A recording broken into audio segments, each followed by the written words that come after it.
Good morning students, मैं Chaudhary Motaram Mir memorial college of education 5 NRD Nirvana Suratgarh से class B.Ed second year. आज का जो हमारा टॉपिक है वो है जेंडर और जाति एवं वर्ग। जेंडर और जाति एवं वर्ग।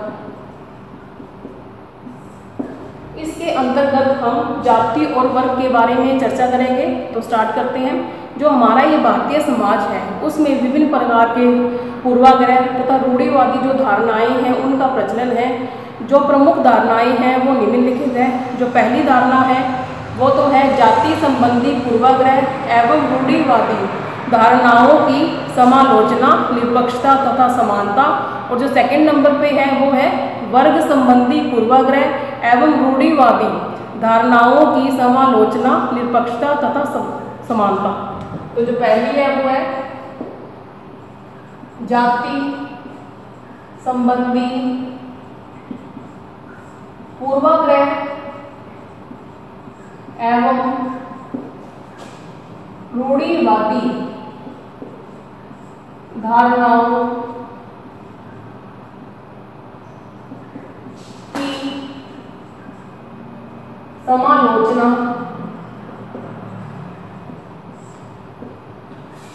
निष्पक्षता एवं समानता। और जो सेकंड नंबर पे है वो है वर्ग संबंधी पूर्वाग्रह एवं रूढ़िवादी धारणाओं की समालोचना, निष्पक्षता एवं समानता। तो सबसे पहले हम बात करते हैं जाति संबंधी पूर्वाग्रह एवं रूढ़िवादी धारणाओं की समालोचना, निष्पक्षता तथा समानता के बारे में।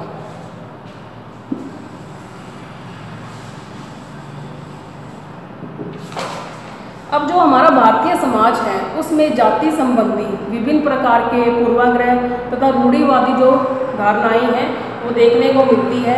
कि जैसे कि जो हमारा ये भारतीय समाज है, हम सुनते हैं कि जो भारतीय समाज है उसमें पहले प्राचीन समय में वर्ण व्यवस्था थी। तो वर्ण के आधार पर ही लोगों के जो कार्य हैं वो निर्धारित होते थे। जैसे कि जो ब्राह्मण वर्ग था उसके जो कार्य थे वो शिक्षा संबंधी थे, और जो क्षत्रिय वर्ग थे उसके जो कार्य थे वो युद्ध संबंधी थे, और जो वैश्य वर्ग थे उसके जो कार्य थे वो व्यापार संबंधी थे, और जो शूद्र वर्ग था उसके जो कार्य थे वो अन्य जो भी वर्ग है उनकी सेवा संबंधी जो कार्य है वो उनको दिए जाते थे। अब कहते हैं कि कोई भी बालक है जो ब्राह्मण जाति से बिलोंग करता है, वो अगर शिक्षक के पास जाता है कि कोई भी गाइडलाइन, कोई भी जैसे कहते हैं कोई भी परामर्श लेने जब वो जाता है तो वो अपने शिक्षक से पूछता है कि मुझे किस तरह के व्यवसाय का जो चयन है करना चाहिए। तो जो शिक्षक है उसे ये नहीं सोचना चाहिए कि इसकी जाति तो ब्राह्मण है, ये तो ब्राह्मण जाति से बिलोंग करता है तो ये शिक्षा संबंधी कार्य कर सकता है। तो कहते हैं कि इसमें जो बालक है जो छात्र है उसकी योग्यता देखनी चाहिए कि उसकी योग्यता, उसमें योग्यता है कि वो शिक्षा संबंधी कार्य कर सकता है, चाहे वो किसी भी वर्ग से हो। जरूरी नहीं है कि जो ब्राह्मण वर्ग से जो भी छात्र है या बालक है उसमें वो शिक्षा संबंधी जो कार्य है वो करवा सके। और ये भी कोई जरूरी नहीं है कि जैसे जो क्षत्रिय परिवार में जो क्षत्रिय जाति में जो बालक जन्म ले रहा है तो उसे वो युद्ध कला में निपुण होगा। तो कहते हैं कि ये कोई जरूरी नहीं है। तो जो शिक्षक जो है उसे इन प्रकार जो ये पूर्वाग्रह है या जो ये रूढ़िवादी धारणाएं हैं इनको अपने व्यवहार में नहीं लाना चाहिए। तो इसके लिए जो शिक्षक है वो निम्नलिखित कार्य कर सकता है। इसके अंतर्गत जो पहला पॉइंट है वो है जातिवाद का उन्मूलन। पहला पॉइंट है जातिवाद का उन्मूलन। अब इसमें कहते हैं कि जो शिक्षक है वो जो हमारे समाज में जो भी जाति संबंधी जो भी भेदभाव देखने को मिलता है उसे शिक्षक के द्वारा जो दूर करने का प्रयास जो है किया जाना चाहिए। कि इसके लिए जो शिक्षक है वो क्या कर सकता है कि जैसे जो विद्यालय है उसके अंदर जो भी बालक आ रहे हैं उन सभी के साथ कहते हैं कि समानतापूर्वक व्यवहार किया जाए। ये नहीं हो, ऐसा ना हो कि जो उच्च जाति से जो बालक विद्यालय में आ रहा है उसे तो हर प्रकार की जो सुविधा है वो दी जा रही है, और जो निम्न जाति से जो बालक विद्यालय में आ रहा है उसे हर प्रकार की जो सुविधा है उससे वंचित रखा जा रहा है। तो इस प्रकार का जो भेदभावपूर्ण जो व्यवहार है वो शिक्षक के द्वारा नहीं किया जाना चाहिए। जब विद्यालय में ऐसा जो व्यवहार, जो जाति संबंधी जो भी व्यवहार, उसके आधार पर कोई भी भेदभाव नहीं किया जाएगा तो वही व्यवहार जो है वो शिक्षक के द्वारा समाज में भी किया जाएगा। तो जो समाज है उसमें जो जाति संबंधी जो भी भेदभाव है वो हमें देखने को नहीं मिलेगा। तो ये तो हो गया फर्स्ट पॉइंट। आगे सेकंड पॉइंट की बात करते हैं, वो है निर्देशन एवं परामर्श में समानता। सेकंड पॉइंट है निर्देशन एवं परामर्श में समानता।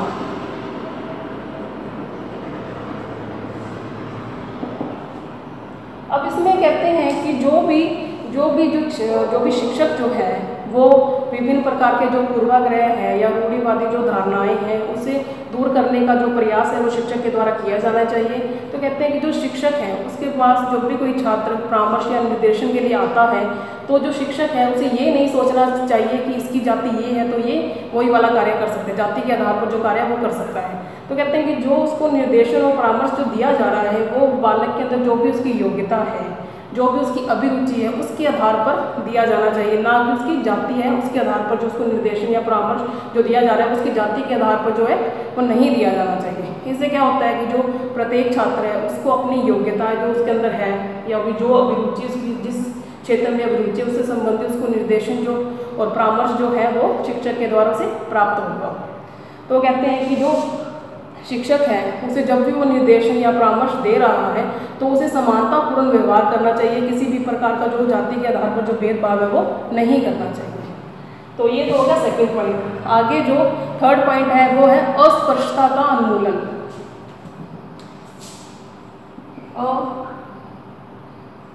अस्पृश्यता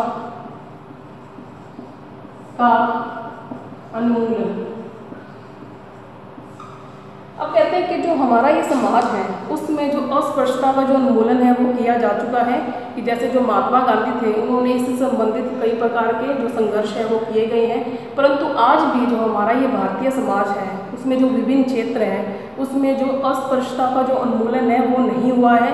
जो लोग हैं वो अभी भी जो है भेदभाव करते हैं। तो कहते हैं कि इसमें जो शिक्षक है वो क्या कार्य कर सकता है। अब जो शिक्षक है विद्यालय के अंदर जो भी बच्चे आ रहे हैं चाहे वो किसी भी वर्ण से हो, किसी भी जाति से हो, तो उसके साथ सहानुभूति व्यवहार करना चाहिए, किसी भी प्रकार का जो भेदभाव है वो नहीं किया जाना चाहिए। तो इससे क्या होगा कि जो निम्न जाति का कोई भी बालक जब विद्यालय में आता है तो उसे कैसे हेजिटेशन फील नहीं होगी, उसे ऐसा लगेगा कि सभी बच्चों के साथ समानतापूर्ण व्यवहार किया जा रहा है, किसी की जो जाति के आधार पर उसको उसके साथ अच्छा व्यवहार या जाति निम्न है तो उसके आधार पर जो अच्छा या बुरा व्यवहार नहीं किया जा रहा। तो उसे ऐसा लगता है कि जो भेदभावपूर्ण जो व्यवहार है वो विद्यालय में नहीं किया जाता। तो कहते हैं कि इस प्रकार जो हमारे समाज में जो अस्पृश्यता का उन्मूलन जो है वो हो पाएगा। तो ये तो हो गया थर्ड पॉइंट। आगे जो फोर्थ पॉइंट है वो है रोजगार के क्षेत्र में समानता का व्यवहार। फोर्थ पॉइंट है रोजगार के क्षेत्र में समानता का व्यवहार। अब इसमें कहते हैं कि जो शिक्षक है उसे सरकार के द्वारा उन सभी जो नीतियां हैं, उन सरकार के जो भी नीतियां बनाई जाती हैं उनका विरोध किया जाना चाहिए, उन नीतियों का विरोध किया जाना चाहिए जो पूर्वाग्रह पर आधारित होते हैं। कि जैसे कि अपने एग्जाम्पल के तौर पे बात करते हैं कि जैसे जो दलित समाज है या फिर जो ओबीसी या एससी जो भी इससे संबंधित जो भी बालक होते हैं तो उनकी उन्हें जो भी अवसर दिए जा रहे हैं, जो भी आरक्षण की जो सुविधा दी जा रही है वो उसकी जो जाति है उसके आधार पर ना दी जाए, क्योंकि इस जाति से संबंधित विभिन्न प्रकार के जो पूर्वाग्रह है वो देखने को मिलते हैं।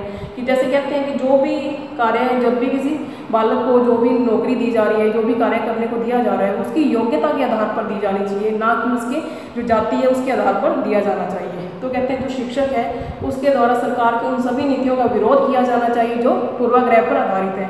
कि जैसे कि हमें आज भी देखते हैं कि जो जैसे सरकारी नौकरी जो लोग कर रहे हैं उसमें बहुत से लोग ऐसे हैं जिन्हें ना तो किसी प्रकार का अनुभव है, ना ही उन्हें किसी प्रकार की योग्यता है, परंतु फिर भी वो सरकारी नौकरी में है क्योंकि वो नीची जो जाति है उससे बिलोंग करते हैं, और वो जो नीची जाति है उनके लिए जो सरकार है उसने आरक्षण संबंधी जो नीतियाँ हैं वो बनाई हुई हैं। तो ये तो हो गया रोजगार के क्षेत्र में समानता का व्यवहार। आगे जो नेक्स्ट पॉइंट है वो है परामर्श प्रवेश में समानता। फिफ्थ पॉइंट है प्रवेश में समानता। अब कहते हैं कि जो प्रवेश जब भी जो विद्यालय है या महाविद्यालय उसमें जो प्रवेश दिया जाता है उसमें समानतापूर्ण व्यवहार है जो किया जाना चाहिए। कि जैसे कि अपने कहते हैं कि जैसे माना जाता है कि जो अनुसूचित जनजाति है या अनुसूचित जो जातियां हैं उनके लिए जो शिक्षा में जो विभिन्न प्रकार की उनको सुविधा दी जाती है, तो कहते हैं कि जो भी सुविधा दी जा रही है वो पूर्वाग्रह पर आधारित होती है। तो कहते हैं कि जो प्रवेश प्रक्रिया है उसमें सभी बच्चों के साथ समानतापूर्ण व्यवहार है जो किया जाना चाहिए। तो ये तो हो गया फिफ्थ पॉइंट। आगे जो सिक्स पॉइंट है वो है विकास क्षेत्र में समानता।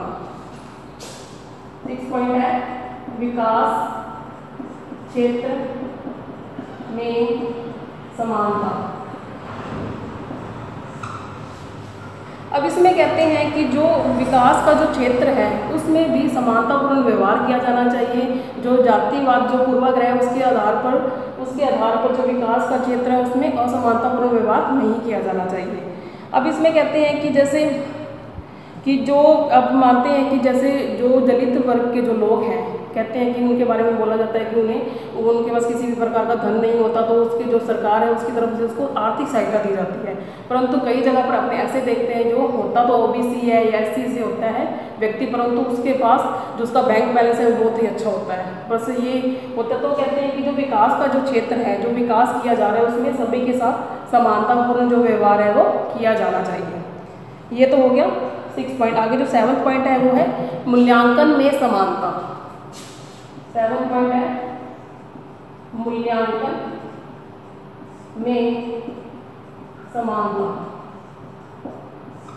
अब इसमें कहते हैं जो शिक्षक है उसके द्वारा जब भी बच्चे का जो मूल्यांकन किया जाता है तो उसकी जाति के आधार पर नहीं किया जाना चाहिए। इसे हम एक एग्जाम्पल के द्वारा समझ सकते हैं कि जैसे कि दो बालक हैं, ठीक है, तो उससे जो संस्कृति भाषा है उसका जो पेपर लिया जा रहा है, तो जब जो छात्र शिक्षक है जब वो उन बच्चों का मूल्यांकन करता है तो उसे देखना चाहिए कि जैसे एक तो ब्राह्मण वर्ग से है और एक जो दूसरा है वो शूद्र वर्ग से है। तो उस कहते हैं जो जब भी शिक्षक का मूल्यांकन किया जाए तो वो शिक्षक जो है वो ये ना सोचे कि ये तो ब्राह्मण जाति से है तो इसको तो जो संस्कृत भाषा उसको पूर्ण ज्ञान होगा तो इसके जो एग्ज़ाम जो पेपर दे रहे उसमें किसी भी प्रकार की जो गलती है या त्रुटि है जो नहीं होगी। और एक जो शूद्र वर्ण या जाति से जो बालक है तो इसके बारे में ये ना सोचा जाए कि इसको तो जो एक संस्कृत भाषा है उसका ज्ञान नहीं है तो इसके जो भी इसने एग्ज़ाम दिया है जो भी पेपर इसने दिया है उसमें विभिन्न प्रकार की जो गलतियाँ होंगी। तो ये तो हो गया जाति संबंधी पूर्वाग्रह, रूढ़िवादी धारणाओं की समालोचना, निष्पक्षता एवं समानता के बारे में चर्चा। आगे हम नेक्स्ट स्टार्ट करते हैं।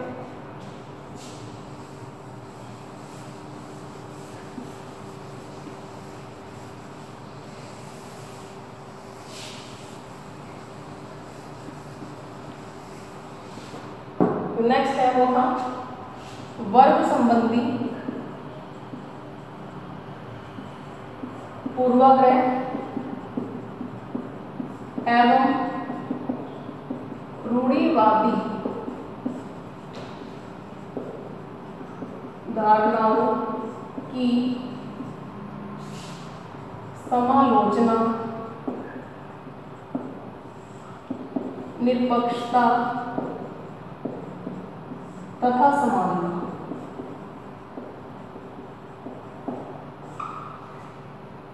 अब इसमें कहते हैं जो कहते हैं कि अनेक जगह पर हम ये चीज़ देखते हैं कि जैसे कोई व्यक्ति अगर किसी संघ का सदस्य होता है या उसका किसी संघ में विश्वास होता है तो उसके जो भी विचारधारा है वो उसको ही फॉलो करता है। वो मतलब कहते हैं कि उसको ही फॉलो करता है, वो उसके जो भी विचार हैं, जो भी भाव है, उसके अकॉर्डिंग ही अपने व्यवहार में चेंजेस करता है। और ऐसे ही अगर कोई दूसरा व्यक्ति है, वो सांप्रदायिक संघ है या सांप्रदायिक जो दल है उसका सदस्य है, तो वो उससे संबंधित जो विचारधारा है उसको ही अपने व्यवहार में उतारता है। तो अब जो वर्ग संबंधी जो पूर्वाग्रह है या रूढ़िवादी जो धारणाओं की समालोचना, निष्पक्षता एवं समानता है, उसके अंतर्गत जो पहला पॉइंट है वो है शैक्षिक वर्ग। पहला पॉइंट है इसके अंतर्गत वो है शैक्षिक वर्ग। अब इसमें कहते हैं कि जो हमारा ये भारतीय समाज है उसमें दो प्रकार के वर्ग होते हैं। मतलब जो शैक्षिक आधार पर दो प्रकार के वर्ग होते हैं। एक तो होता है शिक्षित वर्ग और दूसरा होता है अशिक्षित वर्ग। अब जैसे जो शिक्षित वर्ग है उसके बारे में ये बोला जाता है कि उसे हर तरह का ज्ञान होता है, उसके द्वारा जो भी कार्य किए जाते हैं वो उपयोगी सिद्ध होते हैं, उसमें सामाजिकता उसके अंदर होती है, वो पूर्वाग्रह से ग्रसित नहीं होता है। तो इस तरह की जो विचारधारा है वो शिक्षित वर्ग के लिए रखी जाती हैं। और जैसे अब जो अशिक्षित वर्ग है उसके लिए बोला जाता है कि इसमें जैसे चोरी संबंधी जो कार्य किए जाते हैं या फिर बेईमानी जो होते हैं वो उसमें बेईमानी का गुण पाया जाता है, या फिर ये जो समाज पर एक प्रकार के बोझ होते हैं, क्योंकि जो ये रूढ़िवादी परंपराएं ऊपर ही चलते हैं, बिना सोचे समझे उनका ही अनुसरण करते हैं, या फिर जो नई विचारधारा है उसको फॉलो नहीं करते हैं। तो इस प्रकार के जो दोनों वर्गों के लिए जो भी धारणाएं बनी हुई हैं वो पूर्वाग्रह पर आधारित है, इसका कोई भी जो वैज्ञानिक आधार जो है वो नहीं है। तो कहते हैं जो शिक्षक है उसे क्या करना चाहिए, दोनों वर्गों के साथ ही उसे समानतापूर्ण व्यवहार करना चाहिए और दोनों वर्गों में जो योग्यता है उसका समाज के विकास में उपयोग करना चाहिए। तो ये तो हो गया शैक्षिक वर्ग। आगे जो नेक्स्ट वर्ग है वो है आर्थिक वर्ग। सेकंड नंबर पे है आर्थिक वर्ग। अब इसमें कहते हैं कि जो हमारा समाज उसमें आर्थिक के आधार पर दो वर्ग पाए जाते हैं। एक तो होता है धनी वर्ग और एक होता है निर्धन वर्ग। अब जो धनी वर्ग है उसके लिए तो बोला जाता है कि वो दयालु होता है, उसमें सामाजिकता पाई जाती है और वो लोगों से अच्छी तरीके से बात करता है। और जो कहते हैं कि जो निर्धन वर्ग है उसके बारे में बोला जाता है कि ये तो मतलब जो निर्धन वर्ग से है इसको किसी भी बात का जो ज्ञान नहीं है, उसमें बेईमानी पाई जाती है। कहते हैं इस प्रकार के जो पूर्वाग्रह वो बने हुए हैं। तो कहते हैं कि जो शिक्षक है उसको दोनों ही वर्गों के साथ वो समानतापूर्ण व्यवहार करना चाहिए, जो किसी भी प्रकार का जो भेदभाव है वो नहीं करना चाहिए, और इन वर्गों के बारे में जो भी पूर्वाग्रह बने हुए हैं उसको अपने व्यवहार में नहीं उतारने चाहिए। तो ये तो हो गया आर्थिक वर्ग। जो नेक्स्ट वर्ग है वो है राजनीतिक वर्ग। थर्ड नंबर पे है राजनीतिक वर्ग। अब कहते हैं कि जो राजनीति है उसके संबंध में हम सभी की विचारधारा यही है कि जो राजनीति में जो भी व्यक्ति कार्य करते हैं वो या तो बेईमान होते हैं या फिर भ्रष्टाचारी होते हैं। तो कहते हैं इस प्रकार की जो धारणा है वो पूर्वाग्रह पर आधारित है, क्योंकि हम अपने जो प्राचीन समय से ही देखते आ रहे हैं कि जैसे हमारे समाज है उसमें जैसे राजा हरिश्चंद्र हैं या मनु है, उनके जैसे जो राजा हैं वो हमारे देश में थे। और जैसे आज के टाइम में जैसे बोलते हैं जो अटल बिहारी वाजपेयी हैं या नरेंद्र मोदी हैं, उनके बारे में बोला जाता है कि वो एक ईमानदार नेता है। तो कहते हैं कि जो अगर कोई राजनेता किसी नॉर्मल व्यक्ति से मिलने आता है तो उसे सबसे जो नॉर्मल व्यक्ति उसे यही लगता है कि आज इसे मेरे से क्या काम पड़ गया, कि आज या तो वोट है इसलिए मेरे पास आया, या वो कोई और काम उसको और कोई काम है तो पड़ा तो ही मेरे पास वो आया है। तो कहते हैं ये जो विचार जो बना हुआ है ये पूर्वाग्रह पर आधारित होता है कि जरूरी नहीं है कि जो व्यक्ति राजनीति में कार्य कर रहा है वो बेईमान ही हो या फिर वो भ्रष्टाचारी ही हो, ये कोई ज़रूरी नहीं है। ये जो धारणा बनी हुई है ये पूर्वाग्रह पर आधारित है। मतलब जो व्यक्ति है ये जो हमारा ये समाज उसकी सोच यही है कि राजनीति में जो भी व्यक्ति जाता है वो बेईमान ही होता है। तो ये तो हो गया राजनीतिक वर्ग। आगे जो फोर्थ पॉइंट है वो है स्वामित्व वर्ग।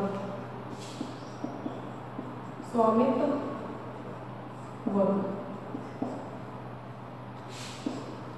अब इसमें कहते हैं कि जो स्वामित्व वर्ग भी दो प्रकार का होता है। एक तो होता है मजदूर वर्ग और एक होता है स्वामी वर्ग। जो मजदूर वर्ग है उसकी हमेशा ये धारणा होती है कि जैसे जो मजदूर वर्गों से धारणा होती है, जो स्वामी वर्ग है या जो उसका मालिक है वो हर तरह से उसका शोषण करेगा।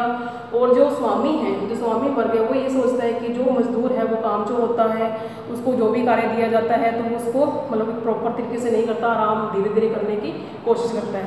तो कहते हैं जो शिक्षक है उसे इन दोनों जो भी दोनों वर्ग है उसके साथ मतलब किसी भी प्रकार का जो भेदभाव है वो नहीं करना चाहिए। दोनों के जो पूर्वाग्रह से संबंधित जो भी धारणाएं हैं उनको फॉलो नहीं करना चाहिए। उन्हें दोनों ही वर्गों को समझाना चाहिए कि जैसे जो मजदूर वर्ग है उसे तो ये कहना चाहिए कि जो स्वामी उसका है वो उसके पिता के समान है, उसकी हर आज्ञा का पालन किया जाए।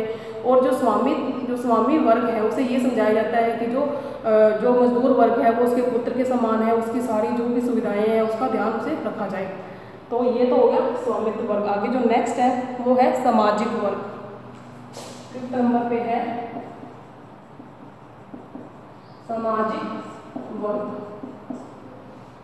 अब इसमें कहते हैं कि जो समाज में विभिन्न प्रकार के उद्देश्यों से संबंधित जो वर्ग बनाए जाते हैं उसे सामाजिक वर्ग कहा जाता है। कि जैसे राजनीतिक वर्ग है, उद्देश्य वर्ग है, ये जो वर्ग है इनके कहते हैं कि इनके अलग अलग उद्देश्य होते हैं। जैसे अब राजनीतिक वर्ग है तो उसे राजनीति संबंधी उद्देश्य होंगे, जो आर्थिक वर्ग है उसके अर्थव्यवस्था संबंधी जो वर्ग होंगे। इसके संबंध में जो भी पूर्वाधार या पूर्व जैसे जो भी पूर्वाग्रह मिलते हैं वो सिर्फ कल्पना पर आधारित होते हैं, इसमें किसी भी प्रकार की जो सत्यता है वो नहीं पाई जाती। तो ये तो हो गया सामाजिक वर्ग। आगे जो नेक्स्ट है वो है धार्मिक वर्ग। 6 नंबर पे है धार्मिक वर्ग। अब इसमें कहते हैं कि जो हमारा ये जो भारत देश है उसमें विभिन्न धर्मों के जो लोग हैं वो निवास करते हैं। तो कहते हैं कि जो विभिन्न धर्म जैसे जो हमारे देश में हैं उसके कारण जो वर्ग है वो धार्मिक जो वर्ग है वो भी विभिन्न प्रकार के होते हैं। कि जैसे कि हम ये चीज़ देखते हैं कि जो इस्लाम धर्म है उसे लोग हमेशा ही हीन दृष्टि से देखते हैं, क्योंकि उन्हें ये लगता है कि जो इस्लाम धर्म है उसमें विभिन्न प्रकार के जो दोष पाए जाते हैं। कि जैसे कि कहते हैं कि जो इस्लाम धर्म है उसमें जो पर्दा प्रथा का प्रचलन है, जो महिलाएं उन्हें पर्दा करना पड़ता है, या फिर ईद संबंधी जो भी कार्य होते हैं उसमें तो ये बकरे की जो बलि देते हैं या फिर मांस का सेवन करते हैं। जो इस प्रकार की जो धारणाएं हैं वो हमारे समाज में बनी हुई हैं और ऐसा होता भी है। परंतु जो शिक्षक है उसे क्या करना चाहिए कि जो भी छात्र हैं या जो भी जिस भी विद्यालय में वो पढ़ा रहा है उसमें जो भी छात्र या छात्राएं हैं उसे इस्लाम धर्म की अच्छाइयों के बारे में भी बताना चाहिए। उसके दोषों के साथ साथ उसकी जो अच्छाइयाँ हैं उसके बारे में भी जो समाज के जो लोग हैं या फिर जो विद्यालय में जो भी छात्र छात्राएँ उससे अवगत करवाना चाहिए। तो ये तो हो गया 6 पॉइंट। आगे जो 7 पॉइंट है वो है जातीय वर्ग। 7 पॉइंट है जातीय वर्ग। अब इसमें कहते हैं कि जो जाति के आधार पर भी विभिन्न जो वर्ग पाए जाते हैं, जैसे अनुसूचित जाति वर्ग, अनुसूचित जनजाति वर्ग या सामान्य वर्ग। अब कहते हैं कि जो सरकार है उसके द्वारा उसके द्वारा जो भी नीतियाँ बनाई गई हैं वो पूर्वाग्रह पर आधारित होती हैं। कि जैसे कि बोला जाता है कि जो सामान्य वर्ग है वो आर्थिक रूप से संपन्न होता है, तो उन जो भी बालक और बालिका जो कि सामान्य वर्ग से बिलोंग करते हैं तो उसे किसी भी प्रकार की जो सहायता है वो नहीं मिलती है, क्योंकि जो धारणा है वो यही बनी हुई है कि जो सामान्य वर्ग के जो लोग होते हैं वो मतलब आर्थिक रूप से संपन्न होते हैं तो उन्हें किसी भी सहायता की जो आवश्यकता है सरकार के द्वारा नहीं होती है। तो कहते हैं ये बात है ये पूर्वाग्रह पर आधारित है कि जरूरी नहीं है कि जो संपन्न वर्ग से जो व्यक्ति बिलोंग करते हैं वो आर्थिक रूप से हर तरह से संपन्न हो जो सामान्य वर्ग से बिलोंग करता है, ये कोई जरूरी नहीं है। तो ये तो हुआ वर्ग संबंधी पूर्वाग्रह एवं रूढ़िवादी धारणाओं की समालोचना, निष्पक्षता तथा समानता के बारे में चर्चा। तो आज का जो ये टॉपिक है वो खत्म हो गया है। अब जो यूनिट 1 है वो आपकी आज खत्म हो चुकी है। जो नेक्स्ट क्लास है उसमें हम यूनिट 2 स्टार्ट करेंगे। Okay student, have a nice day, thank you.